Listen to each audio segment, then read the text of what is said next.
Hello friends, welcome to my channel. என்னோட channel இன்றைக்கி சூப்பரான ஒரு வெள்ளை பூசணிக்காய் மோர் குழம்பு எப்படி செய்கிறதுன்னு பார்க்கலாங்களா. நல்லா இந்த வெயிலுக்கு வந்துட்டு இந்த மாதிரி குழம்பு மோர் குழம்பு செஞ்சு சாப்பிட்டோன்னா சூப்பராக இருக்குங்க. இப்போ பாருங்கள், வெள்ளை பூசணிக்காய் தோல் எடுத்துட்டு இந்த மாதிரி நல்லா ஸ்கியூப் மாதிரி கட் பண்ணி எடுத்துருக்கிறேன்.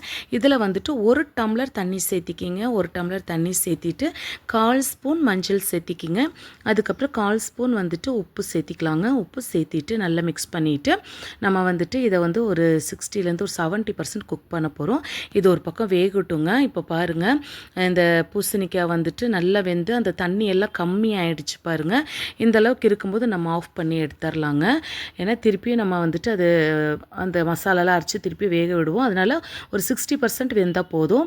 இப்போ பாருங்கள், நான் அரைக்கிறதுக்கு கொஞ்சம் தேங்காய், ஒரு 4 பச்சை மிளகா, ஒரு துண்டு இஞ்சி, 2 ஸ்பூன் துவரம் பருப்பை ஒரு 10 நிமிஷம் ஊற வச்சுட்டு அதையும் சேர்த்திட்டு அது கூட கொஞ்சம் ஜீரகமும் சேர்த்திட்டு நல்லா நைஸாக அரைச்சி எடுத்துடலாங்க. இப்போ இந்த அரைச்ச இந்த பேஸ்ட்டை நம்ம வேக வச்ச பூசணிக்காய் கூட சேர்த்தியாச்சுங்க.